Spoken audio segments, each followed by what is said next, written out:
Welcome to the Hustle and Flowchart Podcast with your hosts, Matt Wolf and Joe Fear. Hey, what's up, everyone? Welcome back to the Hustle and Flowchart Podcast. My name is Matt Wolf. I am here with my co-host, Joe Fear. Hello there. And we've got a very special guest with us today. He is the LinkedIn Ninja Master. He's the guy that anytime we have questions about LinkedIn, we contact him. His name is Trevor Turnbull. He's the founder of LinkedIn to Leads, which is a lead generation training and consulting company to that finds and qualifies and connects clients to their target audience using the #1 network for business professionals. LinkedIn. He's also the instructor of the very popular LinkedIn Influence program, which trained over 20,000 people on LinkedIn. That is 20,000 people. That's a lot of people. Yeah. And he's also the founder of the 30-Day Sales Machine, which is a step-by-step training and support system that will empower you to consistently generate traffic, referrals, and sales using the power of LinkedIn. And he's a father of a 3.5-month-old. Month-old. 3.5-month-old. Yeah. And he doesn't sleep anymore, so he's a zombie. And for some reason, he's still awake talking to us. So that's cool. I'm not going to lie. I literally just slept through that entire introduction you guys just did for me. You needed it. It was probably our longest introduction we've ever had, actually. Yeah. That's probably the longest nap he's had in a while, too. Good point. Exactly. Well, I had to give you guys, the bio to be able to pump my tires because I'm a humble Canadian, right? We don't like to do that for ourselves. So we always hassle Trevor with the A and don't you know? It's fun. Yeah, but thanks for joining us, man. I'm looking forward to diving in and talking about LinkedIn today. Yeah, me too. And I know, Matt, you and I chatted I think it was almost like a year ago today, or a year and a bit ago even, that you and I did a webinar together about LinkedIn. And of course, everything's changed since then. So it's good that we're doing a little refresher here now. Yeah, that would be random if it was a year to the day. I think it's a year and a bit, actually, because I think we did our webinar together in February of last year. Yeah, that sounds about right. No, this is perfect because, LinkedIn does. I feel like every time I log into LinkedIn, it looks different. There's they bought a new company, or SlideShare's in there now. And what was the other one they just bought? There's another one. We were just looking at something the other day that was like a LinkedIn company. Linda? Yes. Linda, that's it. That's exactly what it was. Yeah. They're just swooping stuff up. I mean, and it's funny how so many people kind of ignore LinkedIn as a way to actually legitimately connect with people and connect, make money eventually. Yeah. Well, I mean, LinkedIn has some very, very powerful features that you don't get in the other social networks. And that's some of the stuff we're going to talk about today is some of the things that you can do with LinkedIn that Facebook or Twitter or MySpace or Google Plus. Or, I love MySpace. Am I going too far with MySpace and Google Plus? You're reaching. Yeah. So, but there's some very powerful things that you can do with LinkedIn that you can't do on these other ones. All right. Yeah. So let's start this thing off with you, Trevor. Is what's the main reason why someone should stop ignoring LinkedIn or use it properly? So the benefits. Well, you know what? When we were chatting before we hopped on here live, I think you guys kind of hit it on the head as far as why people maybe don't pay as much attention to it as they should, and it's because there's so much buzz out there about all these other tools, right? Like Facebook, there's no doubt massive audience, right? Mm-hmm. Facebook ads, everybody knows that they can convert if you follow a system, and of course it's always changing. Instagram's the hot thing, Snapchat's the hot thing, whatever it is. LinkedIn's always just kind of been there, right? Yeah. It's not sexy, it's not super social. It gets a lot of bad press as far as actually how antisocial it is in a lot of cases. But the truth is that it is the best and biggest social network for business professionals. And when I say that, I mean, for example, the program you mentioned when you introduced me, the 30-Day Sales Machine, when I launched that about 2 years ago, I initially thought my clientele, my members were going to be mid-30s type thing, 40s type thing, socially savvy, on the internet, that type of thing. Mm-hmm. The average person that's in my program is probably 55 to 60 years old. Wow. And they're not obviously just getting started in their careers. They're decision makers. They're CEOs. They're owners of companies, right? And they're starting to get on there even more now because, of course, of all these changes that have been happening. Like the acquisition by Microsoft was a huge one. because now you've got LinkedIn very tightly integrated, or at least starting to be rolled out to be integrated into their tools, Microsoft Outlook, I didn't even know that. Word, Excel. Like, we're not seeing it completely yet, but we're going to, right? And I use this example all the time where if you're a CEO that's always been really resistant to joining LinkedIn, and you're in your inbox, which you're using Outlook, because like 70% of traditional business owners and professionals use Outlook still as their email client, right? But you see this little widget that says LinkedIn, and you've got an email up from your client, and it shows that your client is connected to your direct competitor. But what's the first thing you're going to do? You need to get on LinkedIn, right? Otherwise, competition is going to be running over top of you.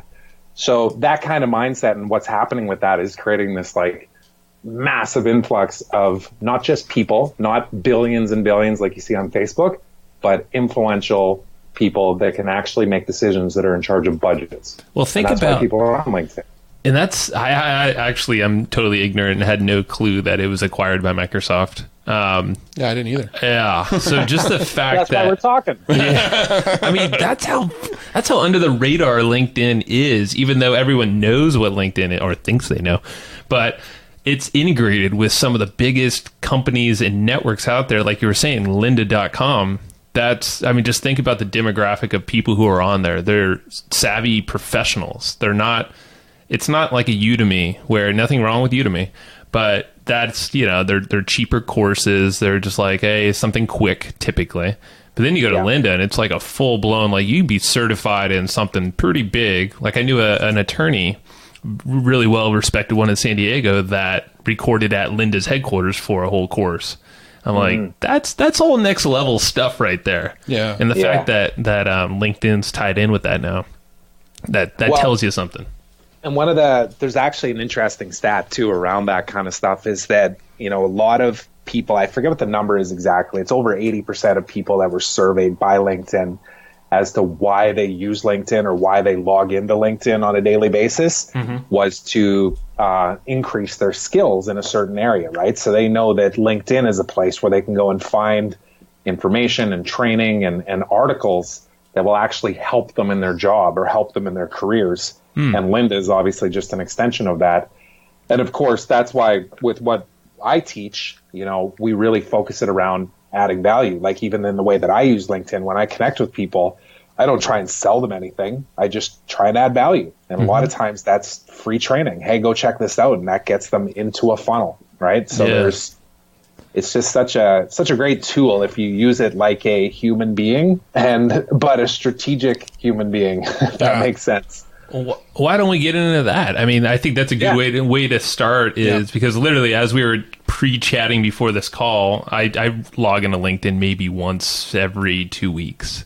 I get the email. I mean, I just don't focus on it, nor does Matt. He probably does less than me. But I had like 13 people just hanging out there wanting to be my connection. And, I have 1,300 people, but that's all just like, and I'm just like, I don't know what to do. I guess I'll accept you. I'll make that network bigger. But so what's your process? And just, I guess, how should people actually focus on LinkedIn? Yeah, I believe like before we started talking, you kind of mentioned you had a sort of LinkedIn funnel or LinkedIn sort of flow that you walk people through. Yeah, definitely. And just know that I'm sure almost everybody listening to this is in the exact same position that you guys probably are, where you see the potential, maybe, maybe not even. But you're working on so many other things that LinkedIn just always becomes an afterthought, and it's just another thing you got to spend time on. And nobody's really perfected a process, so I'm not even going to get there until somebody's proven that it works, Yep. And I think that's what I've really done, and I think that's why my program's done so well, and we have a lot of great case studies to prove it. But let me give you the breakdown of kind of how this works so that people can kind of see it from a 30,000 foot view. Yeah, perfect. Sweet. Essentially, like, LinkedIn is your online, people look at it as their online resume in a lot of cases, right? So they'll speak about themselves as I've done this and I've done that, and these are my credentials and all that kind of stuff, right? Instead of actually looking at it for what it is, which is just another tool to allow you to communicate to your target audience how you can add value to them. So who do you help? How do you help them? Why should people trust you? How can they find out more where are you located in some cases, like realtors, obviously it's you want some reference to your home market and that type of thing. And when you look at it that way, it really shifts the way that you actually use it. And it always starts with the profile, which I've got a great resource that I'll give you guys a link to as well. Perfect. That you can share with your audience. But the profile is the foundation of everything, because if your profile doesn't address all those things, it doesn't matter how proactive you are on LinkedIn. If somebody lands on your profile and they don't know what you do or how you might be able to add value, why would they ever want to connect with you, right? And once you have that established, there's really a strategic way you can go about using LinkedIn that really ties into this whole buyer's journey that I've outlined. It's a really simplified version of a buyer's journey that I believe every sales process goes through, which is awareness, consideration, evaluation, becoming a customer, and then becoming an advocate or providing you with referrals. And that's the best kind of buyer's journey that you can ask for. And the starting point is the awareness. So you've got this shiny new profile that speaks to your target audience. You have to go and put your profile in front of the right people. And there's tools that you can use that will allow you to view profiles, up to 1,000 a day, even if you wanted to be that aggressive with it. And one of the unique features of LinkedIn compared to other social networks is you can actually see who's viewed your profile. And that's a very intriguing feature, in a lot of ways, because people always want to see who's checking them out. Like that's if you think of the dating apps, that's what make those so popular, right? Well, I think that's what interests me the most with LinkedIn is I'm literally looking at it right now, and I think Matt just looked at my profile. Maybe that's something with someone else. I don't know, but it's like I never know. Are they looking at me? Are they connections? Yeah. Yeah. Well, and in my webinars, what I always try and overcome for people too is that the logical thing to think with that section is when you go in there like you just did, Joe, and you're like, geez, how'd this person come across my profile? Instead of taking that approach, why don't you control who's actually going to look at you by looking at their profiles first? Because that's where a lot of the traffic can come from, is because, and just think of that, right? Like if you know that your target is entrepreneurs between the age of 30 and 40 that are located in San Diego, then make a point of looking at the profiles of those people, joining the groups that they belong to. And as they look back at you, if your profile says how you can actually help their business, now instead of just random people or your mom looking at your profile, it's entrepreneurs that might subscribe to your newsletter or might join your online training program or join your meetup group at the local bar or whatever it might be, right? I like it. Yeah. Yeah. So, and that's a very subtle, passive way to use LinkedIn where you're not even proactively reaching out. You're not doing any kind of sales tactics or any kind of connecting or anything like that. But of course, that would be the next step. But at the very least, if people just increase their activity on LinkedIn, they would see some opportunities come from that. And then beyond that, though, sending connection requests to those people we're talking about, you can do up to 50 per day based on the limits that LinkedIn sets essentially for how much you can do. From that, your connection request rate, so how many people will actually accept it, will typically vary between 25 to 75%, and that's a wide range. Yeah. But pretty large still for just someone off the street, For sure. Yeah, so you even think 25% or even say 20%, that's 10 people every day. Oh, yeah. If you were sending 50 a day. So, you add that up over a month, you got 300, you add that up over 3 months, you got 900, all of a sudden you're building a nice little network of connections, right? Yep. And there's so much that you can do with that too, if you're doing it in the right way. And I know, and again, I'll address the immediate pushback that I always get from this, which is, well, I'm not going to send connection requests to people I've never met in person before.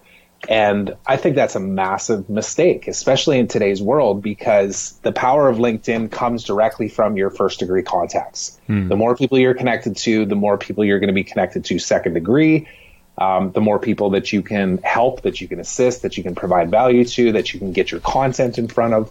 All of these things are impacted by you growing your first degree network. So whatever apprehensions people have about like the awkwardness of inviting somebody to connect, tweak your messaging in the way that you are connecting, and consider it a part of doing business. Like, I liken it to the fears that people have at networking events. Like they don't want to go and put themselves out there.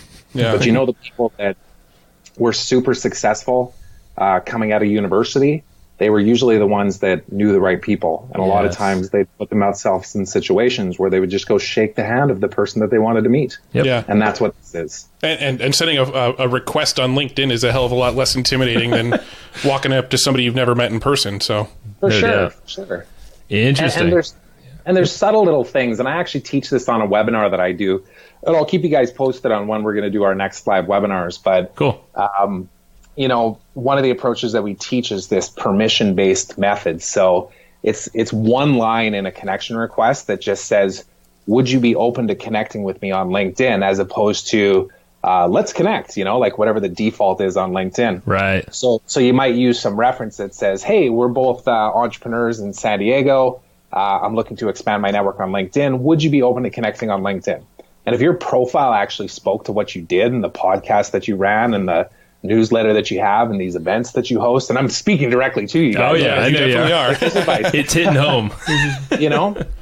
You're going to get people that'll be like, hell yeah, I'll connect with these guys. Why wouldn't I? Yeah. So your connection request rate could be 70%. It should be. Yeah.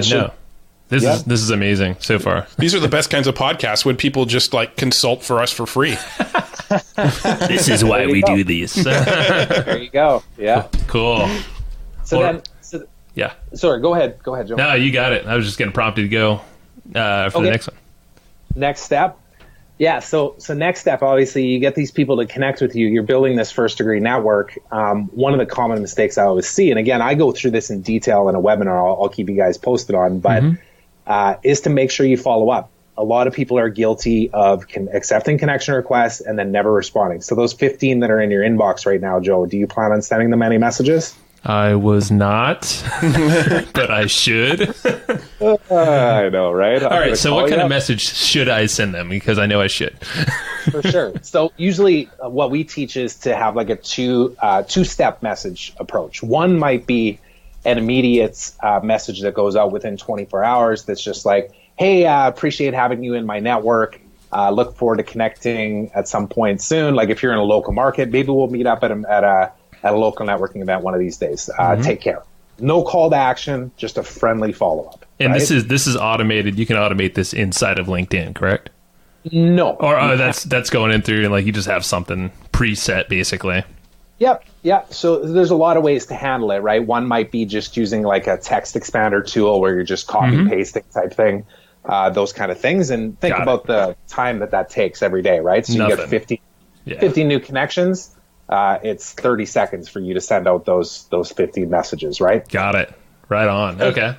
Yeah, and then from there, what we teach is that within like 3-4 days, and we actually have a tracking system that we use, and we teach our members, we give them a tool and stuff, but within 3 to 4 days, you're following up with a next message, and that next message, again, should always just be value approached, right? So like we have what we call the ask method. And I know there's actual training programs on this, and we were talking about this before about like surveying your people that you're reaching out to and that type of thing. And we essentially teach the same thing in a LinkedIn message, right? So if you're reaching out to these people and saying, hey, here's what I do. I work with entrepreneurs and we help them figure out how to automate and scale their business. And one of the common pain points that we hear are these three things, right? Do any of these resonate with you? I'd love to hear your feedback. It gets a conversation going. Now that's an approach if you wanted to have a conversation happening on LinkedIn, right? The other approach might be just link them out to a survey, right? Say, hey, I'd really appreciate it if you'd fill out this survey. I'm writing an article on this topic, and your answer, I might even include your answer in the response. That's another great way to do it, especially if you're contributing to any kind of publications that have some name recognition, like an Entrepreneur or Forbes or anything like that. But even your own websites, if you're publishing content to your own website and you're telling people that you might actually quote them in their answers. Oh, that's huge. Yeah. Love it. Okay. So that's how you can get some responses there. And then one of the things that I do is explain to people, what I do and that I have resources that they can have access to. And in the initial message, I might just drive them straight to a piece of content on my website. So no opt-in, nothing like that, right? And then, of course, this is where it ties into sources outside of LinkedIn. But if you're, if you've got pixel tracking on your website, you can then be retargeting those people with ads to your lead magnets or to your webinar, whatever it might be, right? This all kind of ties together. But the nice part about using this from a LinkedIn perspective is, again, you're having real conversations. You're not just sending out praying emails hoping that your open rate will be greater than 20%. These people will get it. They've already accepted your connection request. They're reading your responses. Dude, you got my head spinning right now. I'm just I want to just go do this now. I'm just thinking of what you said. I want to get in front of, because with our EGP letter, for instance, right now we're targeting mainly online entrepreneurs, people like you, people like a lot of the friends we know. But these messages resonate with offline businesses because we have some of those subscribers. That's just not the network we're currently in so much. So that's like a small business owner. We want to start getting into that market, and this is the perfect approach. And just make it a consistent thing every day. Start these connections, start the conversation. I think that's the big thing, is you're starting a real conversation, and then from there, sky's the limit. You do whatever after that. And I think that's the best part. And you guys know this better than anybody, because you do your podcast as a result of wanting to be able to connect with people and to be able to start conversations and to learn and then to pass on knowledge and all that. This is just another source to get in front of those people, to ask them questions, to potentially find future podcast guests. Oh yeah. Maybe they end up in your email list and they end up buying, but even if they don't, there's still a ton of value, Oh yeah, absolutely. And the spin-off effect of that. So, and then, the other side of this, too, is that, of course, as you build your first degree network, all those people that you become first degree connected with, you can export all that data, which means that you get all of their email addresses. And while I don't advocate any kind of cold, spammy email strategy, you can, of course, put those emails into Facebook and create a custom audience. And then you can run ads to those people as well. So that's powerful. If no one understands what that is, it's literally creating your own audience and then targeting your ads specifically to those people. Yeah. Exactly. And that's where the money's made when it comes with advertising on Facebook. Yeah. And I'm going to actually bring up the question, because I actually asked this question before we started recording, and I might as well bring it up again here. So if I export a list from LinkedIn and then I import that list into Facebook, and now I can target my ads to just those people that were on my LinkedIn. The problem is, I don't know how many of those people on LinkedIn are actually legitimately my target market, right? There could be just a ton of people that targeted me on LinkedIn and added me as a connection, but aren't really somebody who would be a potential lead for my product. So how do I make sure that those people I'm exporting from LinkedIn and importing into Facebook are actually people that would be interested in my product? Yeah, no, it's a great point. And it really comes down to actually looking at LinkedIn strategically as a marketing and networking and list building tool instead of just randomly connecting with just anybody, right? But the truth is that you probably don't even know who potentially could buy your products or subscribe to your service or whatever it might be. You have a good idea. You have a general typical demographic that does, but you don't know who you're connected to that might know somebody who owns a business that this would be perfect for, right? Yeah. So there's always those spin-offs where it's really tough to judge, aside from the obvious ones where it might be your family. Totally. Who might expect everything for free forever. We all have some. I charge my family more. There you go. That stops them from asking. Exactly. But so I guess to answer your question though, Matt, is this is a lot of times what becomes an aha moment for people, is that they always look at LinkedIn as I don't even really know who I've connected with. I had a few people that wanted to connect with me, and for a year I was accepting everything, and then I decided not to for a while, and now there's 400 connection requests in my inbox. I don't even know what to do with it. You just described me to the T. I know I did.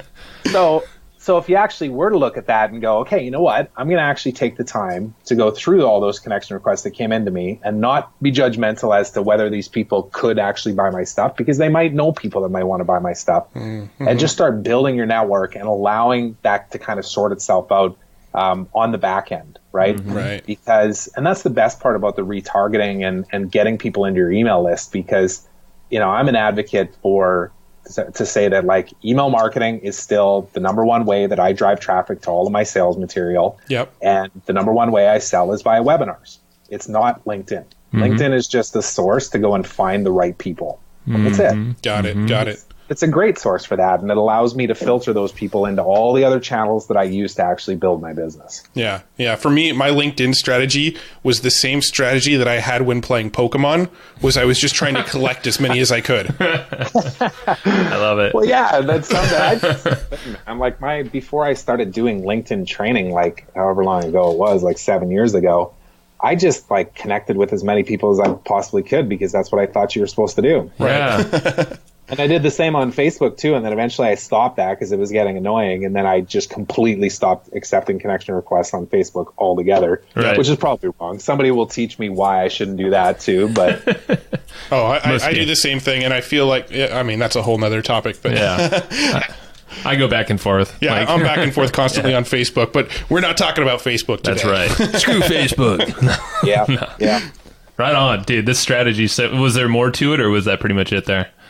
That's essentially the gist of it. The rest of it is just the management and the consistency of it, right? And I guess the other thing too is, because you mentioned it too, Joe, like when you hear about this initially, your initial thought is like, holy crap, yeah, I'm in, but there becomes scalability issues on this eventually too, right? You can't spend 4 hours a day in LinkedIn. That's just insane. 10 to 15 minutes is more than enough, right? Sure. But when you start to see that this is working and you're connecting with the right people, and those people are answering your messages, or they're answering your survey, or they're ending up on your email list as a result of it, eventually you want to outsource this. Yeah. And that's one of the things that I've really perfected with my agency and the services that we offer to our members is we have project managers and virtual assistants on my team that do this every day. They send connection requests, they monitor responses, they send scripted replies, and just pass along qualified leads to our clients. And so when I'm looking on LinkedIn and I see like, oh, Richard Branson just looked at your profile, it was probably some outsourced worker that looked at my profile. Yeah, I don't know if Richard Branson's got a LinkedIn strategy that way per se, but yeah, and I don't even think his VAs look at my profile. So, but there's no doubt, and I'd like to say that people are really savvy and everybody's doing this a lot, and it's starting to create this this nature of LinkedIn where people are going to ignore it because it's just getting too busy. But the truth is that it's like untapped still. Yeah. Nobody's really doing it well or aggressively yet. For sure. And as soon as they do, this is the other thing, and this is the great part about LinkedIn, even though it drives people crazy, is because they keep changing and they're always adding things and deleting things and all that, they eliminate the spammers really fast, because like what we teach is to teach you how to scale what we're teaching within the guidelines of not being a dickhead, pardon my language. Sure. Because we don't like those people either, So we try and teach people how to do this the right way without doing it aggressively that will piss people off, because nobody wants to do business with those people anyways, right? Yeah, it's a slow and steady approach. Yeah. And you might have a new request in LinkedIn, actually, Mr. I Trevor. don't accept requests from people from San Diego. Dang it. It's your commercials, right? We get these California commercials all the time up here in Canada. I would never know that. That's great. That's we don't get any Vancouver commercials, but no, I would imagine no. But I want to go there. I haven't been. They're actually pretty great commercials. The California ones, they really make you want to go there. They kind of make light of the fact that we're always in board meetings, and they show two people running out into the surf on the surf. It's funny. I have seen that commercial, and it's got yeah, I've seen those. It shows snowboarders and surfers, and I think Arnold Schwarzenegger finishes it off. It's so good. Yeah. I think Arnold's at the end. He's I don't remember, but I think Arnold Schwarzenegger gives the call to action at the end of the commercial. Hasta la vista. I'm going to eat tacos. Yeah. All right. So, question. I'm on your profile in LinkedIn right now. And I'm looking under the section, bottom or side right, just right side. It says people also viewed Ariana Huffington and Bill Gates. So Yes. does that basically mean, so people, your audience, are also interested in those folks, essentially? Yeah. Yeah. I suppose so. Yeah. Because I see, like, when I go to that, and you'd think I'd see a similar thing, but I see, some competitors to what I do, essentially. I see Lewis Howes on here. I see people that have worked with me and for me on here. Some guy named Michael Lasky. I don't know who he is. Yeah, some guy named Michael Lasky. Yeah, he's a buddy of ours. Now, I have a question. Okay. Is there... when it comes to LinkedIn, do you see LinkedIn as a useful tool for sharing content? Like when I make a blog post or a podcast episode or something like that, is it worthwhile to go onto LinkedIn and share that content in? Because they have like a news feed type thing, kind of like Facebook. And I've noticed that I've never really gotten traction sort of sharing things there. I'm curious what your thoughts are on that. Yeah, I think your best bet with that would be to publish those as LinkedIn articles and then share those, because then you're not getting lost in the mix of a news feed that is LinkedIn, which I don't think people spend a whole lot of time on. I don't know what the exact stats are, but it's a hell of a lot less than a Facebook news feed, for example. So if you're just sharing a link over to your podcast or your website, it's getting lost in the mix like a Twitter tweet real fast, right? Whereas if you're creating articles that have brief summaries of your guests with a photo of you talking to the guest or just a photo of them and then a link to the podcast article, or even like put the MP4 right into it, you can actually embed MP4s and videos and stuff right into your posts. Oh, wow. Cool. It's just another source of traffic, right? And then one of the other nice parts about it too, and you can see it on my profile there, Joe, if you're still got it up. Yep. Is right still above the fold, I believe, if you see the same thing, you see your articles and activity. Yep. So you can see my articles on there. You can see my activity. You can see the things I've shared.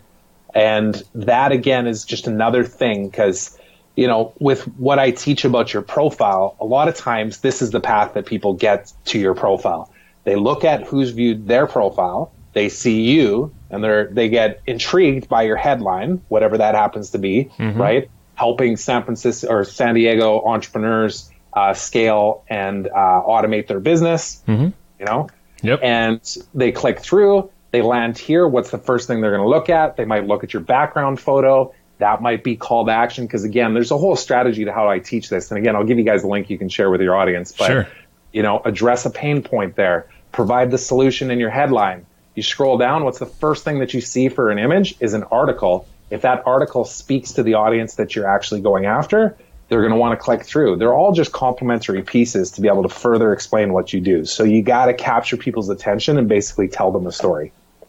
So it's just another source. So we're basically saying, let's go to Trevor Turnbull's LinkedIn profile and model what you know. Pretty much. Yeah. No, or share that, or look at link. the resource that I'm going to give you guys. We will. And go through it yourself. Because it's step by step. I actually created like a 7-video series on how to fully create like an irresistible LinkedIn profile to attract your ideal client. That's awesome. And it's got examples of backgrounds. It's got examples of headlines. It's got a full transcript with timestamps in there of a report. Oh, perfect. So, I was actually, my next question was going to be diving into a little bit about how you would design the profile, but instead let's just tell people. Just use the is that the link that we just created, the evergreenprofits.com/LinkedIn? Yeah. Cool. Yeah, I think that would be the one. Yeah. Okay, cool. So if you go to evergreenprofits.com/LinkedIn, you can find his blueprint to build the ideal LinkedIn profile. Love it. Yep. Did you want to... I had a question about LinkedIn paid ads. Do you have any luck? I've tried it a few times and have had zero luck. I found it to be very expensive, the 1 or 2 tests I've done, but I'm curious what your thoughts are too. I'm sure there's a way though. I've probably used it as much as you guys. I've ran one set of ads, and I know that there's people that have been successful with this. In fact, I know I've met a few of them before at different conferences. And in most cases, what I've found is that the people that are successful with LinkedIn ads have large budgets, number one, but they're also selling high-end products, right? Like the individual I'm referring to, sold franchises. So when they were selling franchises, there was a $50,000 fee for it, right? Yeah. So if they made one sale off of a $50,000 ad budget, it paid for itself. That right? makes sense then. Yeah. But if you're selling memberships to a newsletter or something like that, it just doesn't make sense. Like, so my answer to that is no. I haven't dove into it because we've been so focused on perfecting the model without having to pay for ads that I just didn't even want to experiment because it was just too damn expensive. That makes perfect sense. Yeah. Cool. All right. So just kind of our last couple wrap-up questions that we like to ask everybody. Do you have a book that you would recommend or that you find yourself reading over and over again? Oh boy, that I find myself reading over and over again. It's been a long time, actually. A lot of people have like a book that they read, once a year, once every other year. Do you find any books? Do you have any books that you kind of constantly finding yourself referring back to? And if not, if you don't, do you have any sort of book that you can recommend people check out on some of the topics we've talked about today? Yeah. Well, you know what? Like, I work very closely with a couple of sales trainers that have really influenced a lot of the mindset of how I go about my sales strategies too. So I will mention one here too. Is the guy's name is Eric Lofholm. He's in California as well, actually. Eric's in Sacramento, I believe. But he's got, I can't remember what his main book is, but the one that I always kind of brush up on and remind myself of is called Sales Scripting Mastery. So it's Eric Lofholm, Lofholm. We've actually met Eric. He was at one of... Oh, have you? Yeah, he was actually at one of Henry's meetings one time. Oh, okay. Yeah, the name sounds very familiar. Yeah. Cool. God. Yeah, so Eric's somebody I've hosted on a few webinars before. He's done the same for me. And the nice part, we really complement what we teach, because you can think about this, like sales scripting mastery. That's what we're doing when we're drafting messaging scripts for LinkedIn too, is we're not selling, but we everything that we're doing is being done purposefully, right? Right. And that's what this really teaches. And I really like it because it's got lots of strategies and tips in here from a business standpoint on how to actually lead those conversations and how to, sell without selling. I like it. Yeah, that's a common theme. I mean, on our podcast, we're constantly getting books, and most of them are... It's either mindset, a lot of mindset, but there's a lot of scripting or copywriting related books. Yep. For sure. It just says that's just another reason any business owner should know good copywriting.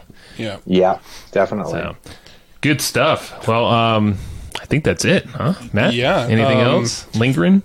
I don't know. You've got your favorite question that you always like to ask people. Yeah, I like to stump people with this one. This one always stumps people. So, what is one question that us or someone else should ask you, but they just don't normally ask you? You're like, why don't they ask this question? But it's like it's something you would love to educate people on. They just don't ask you. Oh man, you know what? I got a good one for you. Nice. Because there's a guy actually locally here in Vancouver. I think he's about to launch his podcast, but his whole concept was like the struggle behind the entrepreneur, right? So, the one question that a lot of times doesn't really come up because it's an awkward thing to really bring up for yourself is, what is one thing that you struggled with that you contribute to getting you to where you are today? Got it. So I have a follow-up question. Sure. What is the one thing that you've struggled with that got you to where you are today? Good question. Yeah. And you know what? Even to expand on that too, I would say like, what is the one thing, or what is the thing that made you hit rock bottom or something around that effect, Yeah. Because you never really talk about this when you're talking about business stuff, but I like that question because it always comes back to allowing somebody to relate to you, Oh, yeah. And because I don't claim to be a guru, and I know you guys, introduced that was a joke. And I like it. That was a joke. I mean, not really a joke. No, I know but it's funny. Yeah. And but I always just like to come across as being a normal person, right? Like I started a website development company. We ran it for 3 years. We basically made $0 for 3 years. I went through a divorce in 2009. My second wife that I'm with now, we had 2 losses for kids And throughout all of that stuff, I've just tried my best to look at all the positives. And I know that's one of the ways that I actually met you, Matt, was through like a leadership program, self-development, and that type of thing. But yeah, Joe and I were in it together. Yeah. Mm-hmm. Yep. Yeah. So, like, and I know, Joe, you and I had that conversation too when I was in San Diego recently about you guys taking in foster kids and that type of thing. Yep. But we forget about these things a lot of times that, I'm not perfect, yet I've found a way to make my entrepreneurial dreams come true through consistency and learning from smart people and being okay with failing and just getting back up and doing it all over again. So if I could encourage anybody listening to this, it would be, no matter what phase you're in, know that me, you, the guys on the other end of the mic here have all been in the exact same spot. That's right. Or worse in some cases. Yeah. So, trust in those that have been there and are willing to be vulnerable enough and say, hey, it's not always rose petals. It sucks. It's true. But makes you stronger. Awesome response. Great, man. Awesome response to the question that you asked yourself. It's true. That's why we asked that one, though. Yeah. Awesome, Trevor. All right. So everybody needs to go to evergreenprofits.com/LinkedIn. That's where you can get the profile, basically your blueprint for how to sort of craft the perfect LinkedIn profile.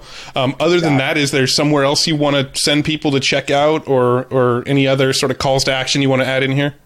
That's the best place to go to get some of that training. And then, of course, what we talked about here is how I run my business as well. So like when you go to that page, it's going to ask you to opt in to be able to get that information. And of course, the information I'm going to give you is going to be jam-packed with value. In fact, everything that people always tell me that consult with me on this kind of stuff say, you need to stop giving away so much stuff.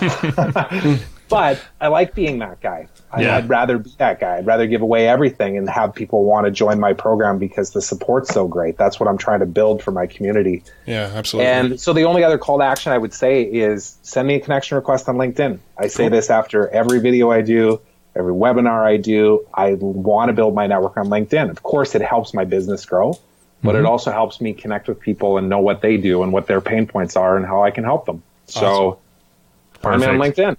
Awesome. Perfect. I did. All right, Trevor. Joe. Awesome, man.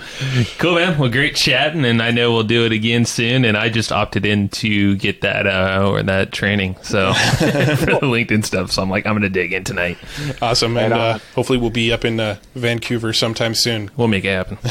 Got stuff. Absolutely. You guys are always welcome. You Americans are always welcome in Canada. I see what you're doing there. That's cool. Just keep letting us in. That's all we ask. I have no problem with that. All right, there we go. We'll chat soon. All right, dude. Talk to you soon. Cool. Bye. Thanks, guys. Hey, thanks so much for tuning into this episode of the Hustle and Flowchart podcast. Now, if you don't know already, myself and my partner Joe Fear, every single week we put together this killer weekly newsletter that's completely free. If you go to theweeklyprofit.com, you can get on this weekly newsletter. And what we do with this newsletter is we scour the internet. We read every piece of content, listen to blog posts, check out new software and tools, and we distill down the best of the best into a weekly newsletter and deliver it directly to your inbox every single week. So head over to theweeklyprofit.com and make sure you're signed up to receive that weekly newsletter. You're going to love it. Thanks so much again for listening to the Hustle and Flowchart podcast. We'll see you in the next one.